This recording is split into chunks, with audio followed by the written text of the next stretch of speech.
જિલ્લામાં Dakor Umreth flyover bridge પર જીએસટીવીના અહેવાલની અસર જોવા મળી। જિલ્લામાં વરસાદ પડતા ખાડારાજનું સામ્રાજ્ય જોવા મળ્યું હતું, જેનો અહેવાલ જીએસટીવી દ્વારા પ્રસારિત કરવામાં આવ્યો।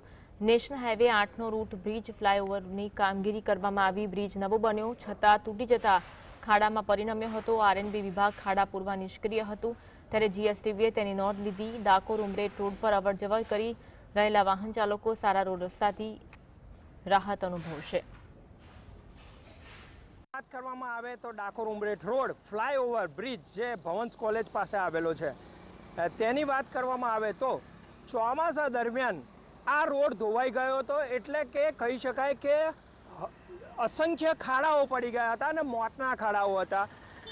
આ જે ખાડાઓની જે અહેવાલ છે એ જીએસટી દ્વારા પ્રસાર કરવામાં આવેલો હતો અને તેની તાત્કાલિક અસરથી અમલ કરવામાં આરએનબી વિભાગ અત્યારે જોવા મળી રહ્યું છે। આપને દ્રશ્ય બતાવવા પ્રયત્ન કરીશ કે હાલ જે આ રોડ છે તેનું રીસર્ફેસિંગ કરવામાં આવેલું છે અને જીએસટીવીની અસર પડી રહી છે, એટલે કહી શકાય કે વાહનો હવે સંપૂર્ણ રીતે ભયમુક્ત છે અને સારી રીતે પસાર થઈ રહ્યા છે, ખાડાઓ દૂર થઈ ગયા છે।